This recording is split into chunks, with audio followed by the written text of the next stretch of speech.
Have you ever noticed how good it feels to say, I'll do it later? You're stressed about studying or finishing a project, and the moment you say, not right now, your chest relaxes. You feel peaceful. You tell yourself, I'll be more focused later. And that's the trap. You didn't fix the problem, you just paused the pressure. That temporary relief you feel isn't rest, it's a reward loop that keeps you stuck because your brain is literally paying you in dopamine to stay the same.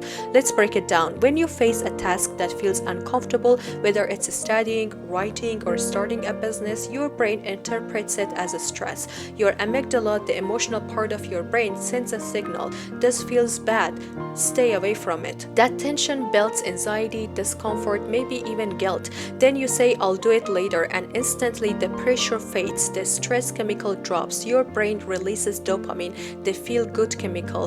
That's how your brain rewards you for avoidance, not because it wants you to fail, but because it thinks it's keeping you safe from emotional discomfort. So every time you delay, your brain learns avoidance equals pleasure, discomfort equals pain, and that's how the false relief cycle begins. Here's the full pattern. You feel discomfort, you delay the task, you feel relief, but you feel guilt later. Then there is more discomfort and there is more delay. You don't procrastinate because you enjoy doing nothing, you procrastinate because your brain is addicted to that relief hit.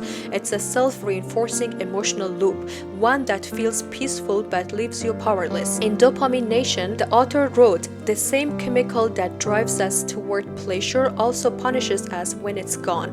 That means every time you delay, you're not just escaping discomfort, you're deepening your dependency on avoidance for emotional regulation. I remember working on a long coding assignment. The moment I sat down to start, my brain flooded me with excuses. You've been working all day, you deserve a break, you'll think better after dinner.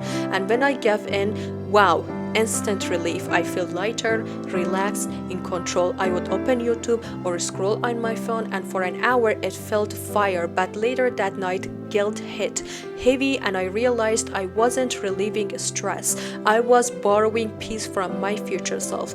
That feeling good was never real. It was a short-term chemical escape, one I had to pay back with anxiety later. Procrastination is emotional self-medication. You avoid tasks not to be lazy, but to relieve tension. The more you do it, the more your brain wires that behavior. Avoiding discomfort leads to reward, and like any addiction, it requires more avoidance over time to get the same relief. That's why you can end up spending an entire day doing small distractions, checking emails, cleaning, reorganizing, anything that feels productive, but avoid that main thing. You're not chasing laziness, you're chasing relief, but it's fake peace. But here's how to retrain your brain to stop craving avoidance and start craving action. Step 1, recognize the relief hit. The next time you say, I'll do it later, notice what happens in your body. That little exhale, that sense of peace, that's the chemical reward. Say to yourself, this relief is fake. You're not fixing the problem, you're numbing it. Then replace the delay with micro action. When your brain says later, counter with just 2 minutes. Open the file, start the first sentence, or write one line of code. That micro action tells your brain, we are safe, this isn't danger. Once you start, dopamine begins to shift from avoidance to progress. Step 3 is to build the real reward system. After finishing a task, even a small one, pause for a few seconds and feel that satisfaction. Stretch, smile, that's real relief. This teaches your brain that dopamine should come from completion, from starting, not from escape. You're reprogramming the same system that used to betray you. And then practice the 5-second interrupt. When your brain starts whispering later, count backwards, 5, 4, 3, 2, 1, and move. Mel Robbins calls this the 5-second rule. It works because it bypasses the emotional brain and activates decision-making circuits in the prefrontal cortex. You're not waiting for willpower, you're using biology against itself. And also you can do personal reflection. For me now, when I finish a task, I take 5 seconds to breathe deeply and really feel the satisfaction. That moment matters because it rewires the pattern. My brain now craves the peace that comes from action, not before it. That's like teaching your brain this is what real safety feels like. Peace earned, not borrowed, and that shift changes everything. You stop chasing fake comfort and start chasing freedom. So try this today. Before bed tonight, write down one thing you delayed today and ask yourself, what did I actually get from avoiding it? You will notice that the peace was temporary, but the guilt stayed.